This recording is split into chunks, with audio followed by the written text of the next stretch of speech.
오늘 함께 예배한 우리 모든 성도님들 참 환영합니다. 특별히 오늘 교회에 처음 나오셔서 이 자리에 예배하고자 앉아 계신 여러분들을 주님의 이름으로 환영합니다. 가장 중요한 시간에 오늘 나오신 여러분들에게 성경에서 가장 중요한, 정말 일생에 꼭 한번 들어야 될 그분을 소개하려고 합니다. 우리 예수 그리스도십니다. 저는 대학교 1학년에 들어가서 예수님을 만난 이후에 지금 30년이 되도록 기쁨과 감격, 평안의 삶을 누리고 있습니다. 누구든지 주님 앞에 변화를 받으면 하늘로서 내리시는 기쁨과 감격의 삶이 새롭게 펼쳐질 수가 있습니다. 오늘 처음 나오신 분들, 또 오랫동안 교회를 다니신 우리 모든 성도님들, 오늘 하나님께서 우리에게 주시는 그 하늘의 평강과 은혜의 축복을 받는 이 시간 되시기를 축복합니다. 오늘 말씀에는 중요하게 나오는 한 사람이 있습니다. 사도 바울입니다. 바울은 지금 감옥에 들어가 있습니다. 억울하게 잡혀서 매를 맞고 감옥에서 고난을 당하는 순간이었습니다. 바울이 빌립보에서 복음을 전했을 때 많은 사람들이 예수님을 믿게 되었습니다. 그 가운데는 점을 치는 한 여인이 있었습니다. 귀신에 사로잡혀서 점을 치는 그 여인에게 바울이 소리칩니다. 당장 그 여인에게서 나오라, 주 예수 이름으로 명한다. 귀신은 도망을 갔고 여인은 회복이 되었습니다. 문제는 그 다음이었습니다. 이 점을 치는 한 여인은 주인이 있었던 노예였습니다. 지금까지 이 점을 치는 사람을 통해서 엄청난 수입을 거두었는데 그 주인의 수입원이 사라진 겁니다. 사람들은 이 바울을 잡아다가 밀란 소동죄로 제목을 걸어서 그를 고소하게 되었습니다. 사람들은 그 바울을 중죄인으로 다루었습니다. 무리가 일제히 일어나 고발하니 상관들이 옷을 찢어 벗기고 매로 치라 하여 많이 친 후에 옥에 가두고 간수에게 명하여 든든히 지키라 하니, 유대인은 율법에 40대까지 매를 대지 못하게 합니다. 그러나 로마 법은 사람이 죽기까지 때릴 수 있는 것이 법적으로 허용이 되었습니다. 거의 죽을 정도로 매를 맞고 억울하게 감옥에 잡혀 들어와서 고통을 당하고 있었던 그 순간이었습니다. 지하 감옥에 잡혀가서 온몸이 쇠사슬로 묶인 상황이 되었습니다. 이런 고통스러운 상황에 참 이상한 일이 하나 일어나고 있어요. 한밤중에 바울과 실라가 기도하고 하나님을 찬송하며 죄수들이 듣더라. 밤 12시가 되도록 계속 찬송하며 기도하고 있었던 사람들, 억울하게 잡혀와서 죽을 정도로 매를 맞고 온몸에 쇠사슬이 묶여있는 그들 속에서 전혀 나타나기 어려운 이런 상황입니다. 이것이 바로 하나님을 나의 주님으로 믿고 살아가는 성도들의 삶입니다. 어떤 상황이 펼쳐진다 하더라도 하나님이 나의 주인이 된 사람, 하늘의 구원의 기쁨을 누리는 사람들이 누리는 하늘의 평강 기쁨이 바로 이런 삶입니다. 오늘 우리 가운데 예수님을 이미 믿고 계시는 분들, 처음 나오시는 분들, 모든 분들이 오늘 예수님을 다시 한번 만남으로 오늘 바울이 감옥 속에서도 누렸던 그 하늘의 기쁨, 평강, 살아가면서 이 기쁨을 누리는 우리 성도님들 되시기를 축복합니다. 찬송 소리가 감옥에 울려 퍼질 때 놀라운 일이 일어납니다. 갑자기 큰 지진이 나서 옥터가 움직이고 문이 다 열리며 모든 사람의 매인 것이 다 벗어진지라. 지진이 났고 감옥 문이 다 열리게 되었고 그들을 사로잡고 있었던 쇠사슬이 끊어지게 된 겁니다. 지키던 간수가 잠을 깨어서 눈앞에 펼쳐진 상황을 보고 놀랍니다. 당시 로마 법은 간수가 죄수를 놓치게 되면 사형죄에 해당되었습니다. 이 책임성 많은 간수는 자결함으로 책임을 지르고 있습니다. 그때 바울이 소리를 칩니다. 바울이 크게 소리질러 이르되 네 몸을 상하지 말라, 우리가 다 여기 있노라. 간수는 자신의 눈을 믿을 수가 없었습니다. 억울하게 잡혀와서 저 죽음의 고통 속에 매를 맞고 그 가운데서도 밤이 새도록 찬송하고 있는 사람들, 저들이 누군가 궁금했던 사람입니다. 지진이 나서 옥의 문이 열리고 쇠사슬이 풀렸으면 당연히 도망가는 것이 정상인데 그 자리에서 가만히 머물면서 오히려 자결하려고 하는 그를 두고 그를 말리고 있는 이 사람들, 그 위험 앞에 간수는 무릎을 꿇습니다. 선생들이요, 내가 어떻게 하여야 구원을 얻으리까? 어떻게 구원을 얻을 수 있습니까? 그냥 나오는 질문이 아니었어요. 저들이 누리고 있는 저 평강은 어디에서 오는 평강인가? 저들이 죽음 앞에서도 감옥에서도 누렸던 저 변함없는 기쁨은 누가 주는 기쁨인가? 어떻게 하면 나도 그 하늘의 평강, 기쁨, 그 구원을 얻을 수가 있습니까? 우리가 일생에 물어야 될 가장 중요한 질문을 지금 간수가 묻고 있는 겁니다. 한 번은 주님 앞에 물어야 될 이 질문입니다. 어떻게 내가 구원을 얻을 수가 있습니까? 살아온 인생이라고 그냥 살아가서는 안 됩니다. 한 번은 주님 앞에 물어야 될 그 위대한 질문, 가장 중요한 질문, 바로 오늘 주님 앞에 해야 될 질문이 이 질문입니다. 바울의 대답은 아주 간결했습니다. 주 예수 그리스도를 믿으라. 그리하면 너와 내 집이 구원을 얻으리라. 예수 그리스도를 믿으면 구원이 주어진다라는 선포, 깊은 철학적인 질문, 신학적인 고민을 하라는 말이 아니었습니다. 예수 믿으면 너와 내 집이 구원을 얻으리라. 고상한 철학, 윤리, 엄청난 노력, 열심, 거기에 구원이 있는 것이 아니라는 겁니다. 단순한 복음, 예수님을 주님으로 받아들이게 될 때 그때 하나님의 자녀가 되고 구원 얻는다라는 말씀입니다. 예수 그리스도를 믿는다라는 말씀이 어떤 말씀일까요? 하나님께서 나를 위해서 당신의 하나밖에 없는 아들 예수님을 이 세상에 보내어 주셨습니다. 그 예수님께서 하신 일이 무엇입니까? 나의 죄를 대신해서 예수님이 십자가에 피를 흘려 주셨습니다. 죄로 말미암아 우리에게 영원한 죽음이 오고 영원한 심판이 눈앞에 오는데 예수님께서 우리 모든 죄를 대신해서 십자가에 피 흘려 돌아가신 겁니다. 누구든지 그 예수 그리스도의 피를 믿는 사람, 그 주님을 나의 주님으로 받아들이는 사람에게 하나님이 주시는 것이 구원의 선물입니다. 너무나 단순한 말씀이지만 성경이 가르치는 가장 중요한 핵심이 바로 이 말씀이에요. 어떻게 하면 내가 구원을 얻습니까?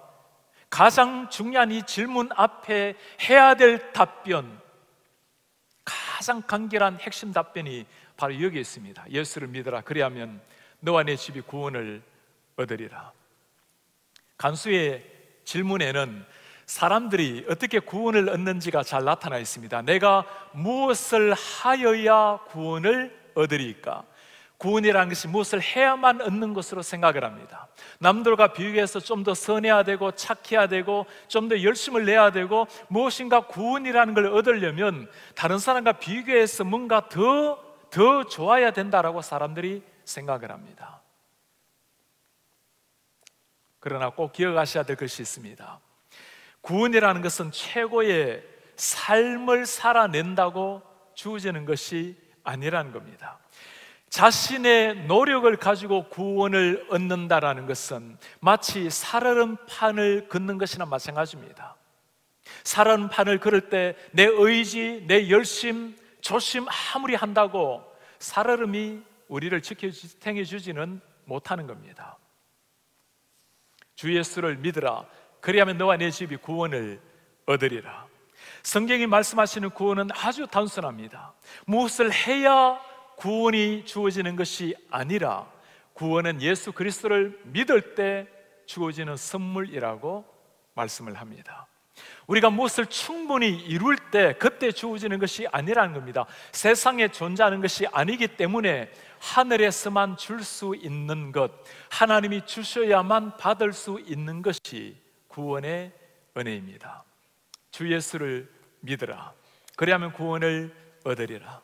사람들은 너무나 단순하고 쉬운 이런 말에 중요한 진리가 있다고 생각하지를 않습니다. 세상에서 가장 거룩한 희생을 하는 분이 어머님이지만 그 어머님을 곁에 두고도 막상 그 어머님의 희생을 모르고 살아가는 많은 사람들, 언젠가 눈을 떠서 그 희생과 사랑을 알게 될 때 부모님은 계시지 않을 때가 얼마나 많지 않습니까? 인류가 발전할수록 사람들은 이 구원이라는 것을 고상한 것, 무엇인가 위대한 힘의 구원이 있다라고 생각을 합니다. 우주를 정복하는 시대, 인공지능이 사람을 능가하는 시대, 무인차가 움직이는 이런 시대를 맞이하고 있습니다. 아무리 세상이 발전한다 하더라도 영혼의 구원의 문제는 세상이 줄 수 있는 것이 아닙니다. 인간 수명이 100세 이를 수는 있지만 영혼의 구원의 문제는 세상이 해결할 수 있는 것이 아니라는 말씀입니다. 구원의 길은 하나밖에 없습니다. 주 예수 그리스도를 나의 주님으로 진실하게 믿을 때 그때 주어지는 것이 구원의 은총입니다. 우리가 할 수 있는 것이 아니기에 우리는 이것을 두고 선물이라고 부릅니다. 하나님 우리에게 주시는 그 구원의 선물을 믿음의 손으로 받아들이는 겁니다. 이렇게 묻는 분이 계십니다. 목사님, 천국에 들어가는 것은 의인이 들어가야 할 텐데 나 같은 사람도 들어갈 수가 있다는 말입니까? 우리 예수님께서 하신 말씀이 있으세요. 내가 의인을 부르러 온 것이 아니라 죄인을 부르러 왔노라. 의사가 필요한 사람은 환자입니다. 부조가 있고 문제가 있는 사람들, 내가 그를 불러서 구원하러 왔노라. 예수님을 필요로 하지 않은 사람은 아무도 없습니다. 이 세상에 죄가 하나도 없는 사람이 아무도 없기 때문에 예수 그리스도를 필요로 하지 않은 사람은 아무도 없습니다. 한국에서 문화부 장관을 지냈던 이어령 교수가 있습니다. 일생대학 교수로서 무신론을 강조하면서 젊은이들의 지성세계를 주도했던 사람입니다. 그가 9년 전에 73살의 나이로 예수님을 나의 주님으로 만나게 되었습니다. 세례를 받는 자리에서 그가 했던 고백이 있습니다. 오늘부터 저는 신자의 길을 걷습니다. 그동안 많은 직함을 가지고 여기까지 왔습니다. 그러나 이제는 새로운 길을 떠납니다. 신자로서 한 발 한 발 나아가고 싶습니다. 인생의 황혼길에서 예수님을 만난 겁니다. 세상의 지성, 세상의 명예, 세 사람에게 받았던, 세상에서 받았던 그 찬사 속에 구원, 진정한 기쁨이 있는 것이 아니었습니다. 예수님의 제자가 되어서 가는 곳곳마다 주의 복음을 전하는 하나님의 사람이 되었습니다. 2주 전에 우리 교회에 참 귀한 한 목사님이 오셨습니다. 조정민 목사님입니다. 한때 MBC의 9시 뉴데스크의 앵커로서 모든 사람들의 사랑과 존경을 받았던 기자였습니다. 그의 삶에 혁명이 일어났어요. 47살 나이에 예수님을 만난 겁니다. 지금까지 어디에서도 볼 수 없었던 하늘의 기쁨이 가슴속에 차고들기 시작했습니다. 그가 설교 시작에서 했던 말입니다. 세상에 답이 있었다면 저는 세상으로 돌아갔을 겁니다. 지금이라도 정치가 답이라면 정치로 돌아갈 것입니다. 돈이 답이라면 저는 벌써 그 길로 갔을 사람입니다. 그러나 예수 그리스도가 길이요 진리요 생명이기에 저는 지금 여기에 서 있습니다. 예수님을 만났기에 53살의 나이에 IMBC의 사장, 모든 것을 다 누렸던 그 사장직을 내려놓고 신학 공부를 해서 목사가 되었습니다. 사람들은 나름대로 땅 위에서 최선을 다하면 어딘가 도착할 수 있을 거라고, 이룰 수 있을 것이라고 생각을 합니다. 그러나 인생에 있어서 가장 중요한 질문, 영혼의 구원에 대한 질문은 세상에서 답을 얻을 수 있는 것이 아닙니다. 잘못된 방향에서 열심을 내면 열심을 낼수록 우리는 그 목적지에서 멀어질 뿐인 겁니다. 성경에 말씀하시는 구원의 길은 아주 단순합니다. 주 예수를 믿으라. 그리하면 너와 너의 가정이 구원을 얻으리라. 예수님을 믿게 되면 나뿐만 아니라 이 생명의 불씨가 나로 말미암아 우리의 가족, 우리 이웃에게 번져간다는 겁니다. 오늘 간수의 삶이 어땠죠? 그가 예수님을 만났어요. 예수님을 믿고 난 다음에 그 간수로 말미암아 모든 가족들이 예수님을 믿게 된 겁니다. 어제는 참 감동적인 편지를 하나 받게 되었습니다. 한국에서 제 오래된 제자가 보내온 편지입니다. 제목을 붙여왔어요. 2004년 10월 12일의 기억 속으로. 목사님, 잠시 지난 이야기를 드릴까 합니다. 2004년 신학교 1학년 어느 새벽이었습니다. 낙엽이 시작되는 가을의 교정이었습니다. 교수님의 새벽 채플 말씀을 통해 저희의 비겁함과 인내 없음을 깨닫게 해주셨습니다. 포기해버렸던 부모님을 위한 기도를 다시금 시작하게끔 도전을 주신 것에 감사의 인사를 드리고자 다시금 선생님을 찾았습니다. 그날을 기억하면 목사가 되기 전에 한 사람의 생명이 얼마나 귀한지를 아는 그리스도인이 되는 길을 보여주신 것 같습니다. 여전히 그 마음은 학교에서나 교회에서나 변함이 없으신 것 같아 지금 제 마음은 감동이 더욱 깊어져 갑니다. 언젠가 승리의 날이 오면 그 소식을 전해달라는 메모를 남기셨습니다. 그렇게 12년의 긴 세월이 지나 지금 제 어머니께서는 교회 출석을 하시고 서리 집사가 되셨습니다. 교수님, 승리의 날이 맞지요? 분명히 승리한 것이 맞지요? 오늘 부모님의 마음속에 생명의 씨앗을 주신 이 놀라운 승리의 소식을 전해 드릴 수 있게 된 것을 하나님께 감사드립니다. 영적인 고됨을 마주할 때마다 12년 전에 보내주신 따스한 메일을 열어보면서 이 날이 올 것을 기대하며 살았습니다. 자신을 부인할 수 없으신 하나님께서 과연 성도의 기도를 들으셔서 이번에도 하나님은 항상 오르심을 보여주셨습니다. 그 확신과 믿음의 여유를 심어주신 목사님께 감사드립니다. 제자가 보낸 메일에는 제가 12년 전에 보낸 편지를 첨부해 왔습니다. 2004년 10월 12일 물든 가을이란 제목으로 보낸 편지의 마지막 글귀입니다. 주님께서 존경하는 부모님의 마음속에 언젠가 생명의 씨앗을 내리실 날이 올 터인데 저에게도 그 놀라운 승리의 소식을 그날 알려주십시오. 12년이 지난 오늘 하나님께서 그 생명의 역사 이루신 것을 감격에 겨워 알려온 겁니다. 주님이 말씀하셨습니다. 주 예수를 믿으라. 그리하면 너와 내 집이 구원을 얻으리라. 하나님이 하신 말씀입니다.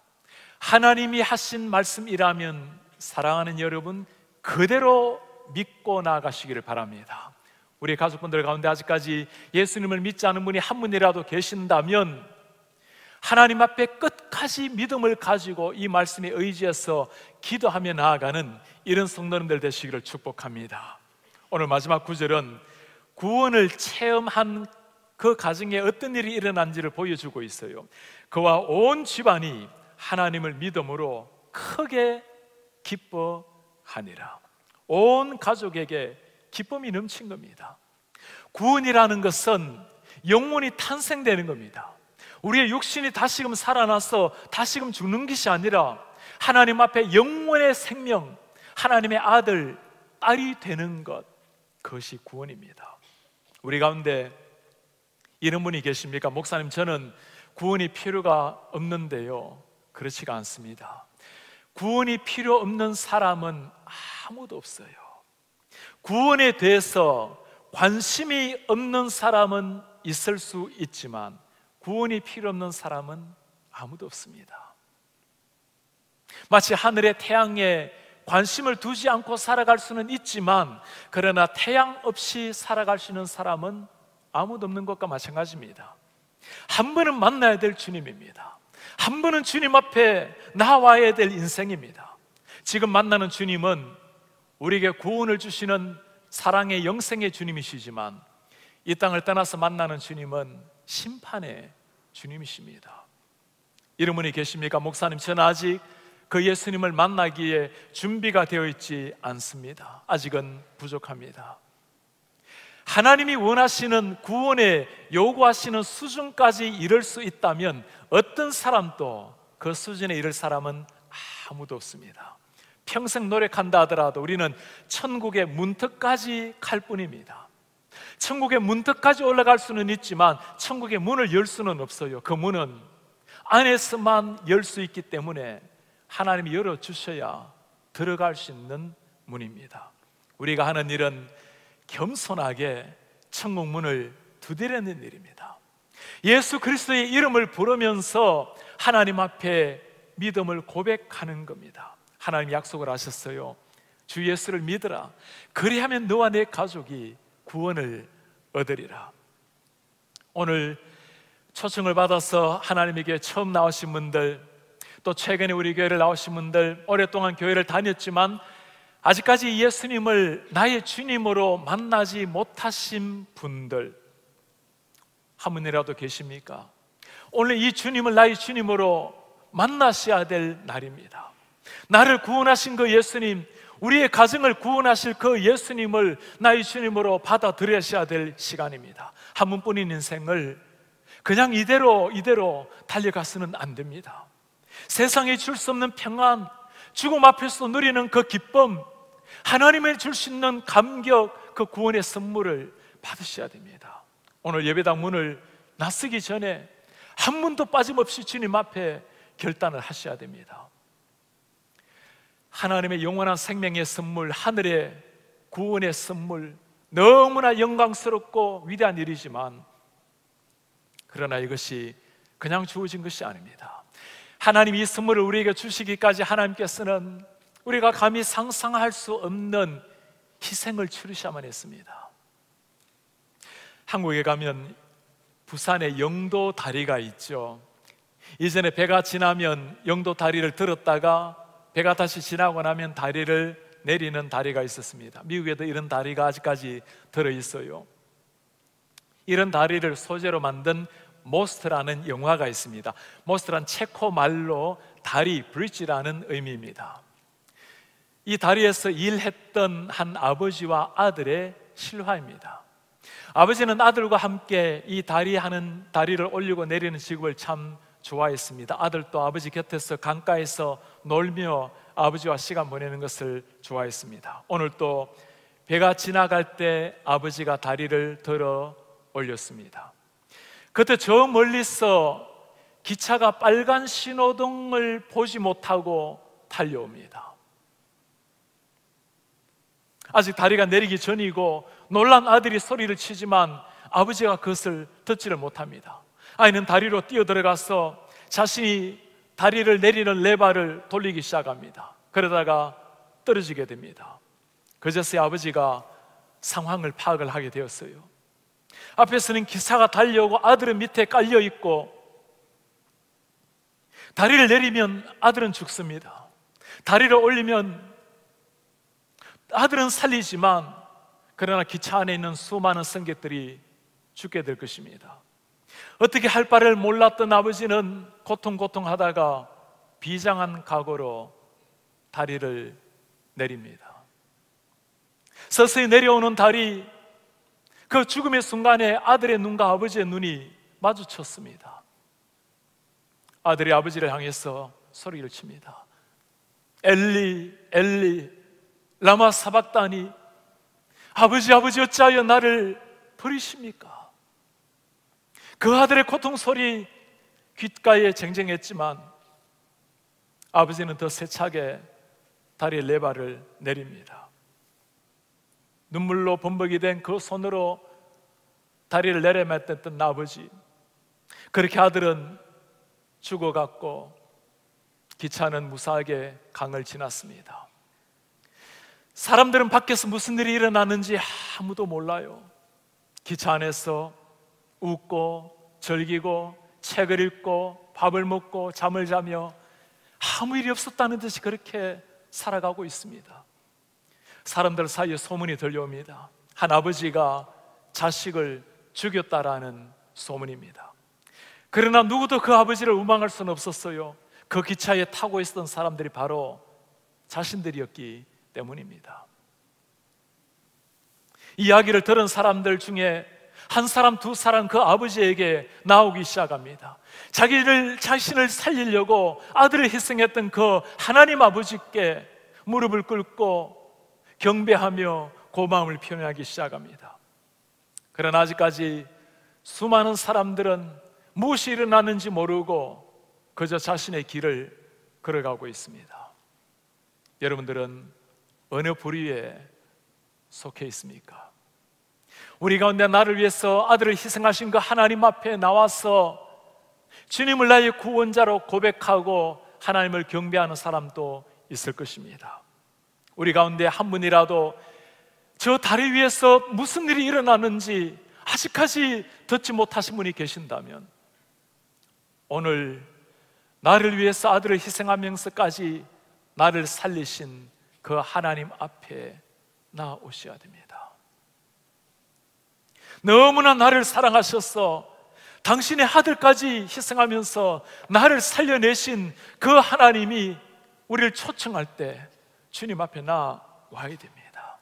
그 하나님께서 우리를 위해서 하늘의 선물, 영원한 생명, 구원의 선물을 예배해 주시고 우리를 부르십니다. 우리 손을 내밀어 그 선물을 받으셔야 됩니다. 그리고 이제부터 새로운 인생을 살아가야 합니다. 그 아버지는 지금도 우리를 기다리고 계십니다.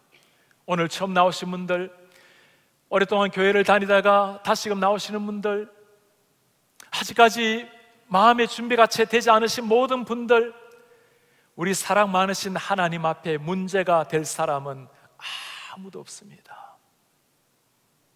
노란 손수건이라는 책을 여러분 기억하십니까? 1971년도에 뉴욕 포스터의 해밀이라는 기자가 쓴 글입니다. 본래 Going Home, 귀향이라는 제목으로 발표된 글이었습니다. 뉴욕 형무소에서 출감을 하는 한 사내의 이름은 빙고라는 사람입니다. 그가 감옥에 있으면서 아내에게 2번의 편지를 쓰게 됩니다.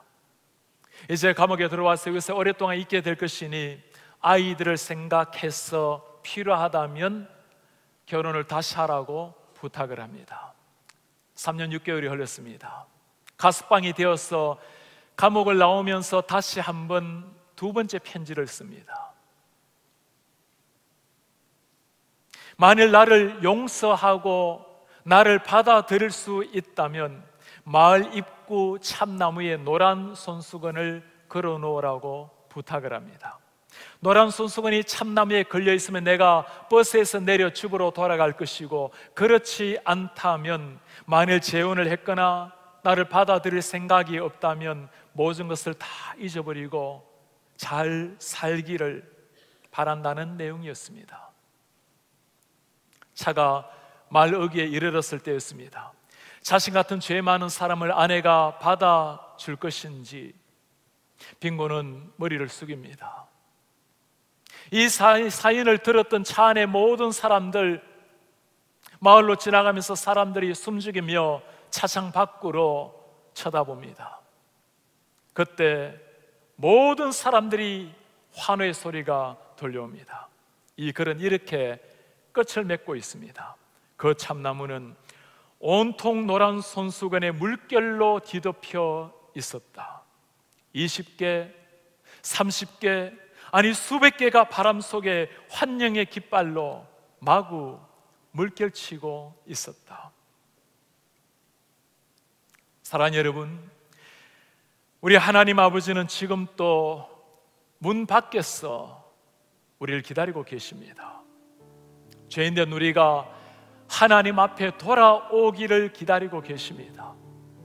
노란 손수건 걸어놓고 기다리는 것이 아니라 온 세상 속에, 온 세계에 예수 그리스도의 붉은 피를 뿌려놓고 우리를 부르시고 계십니다.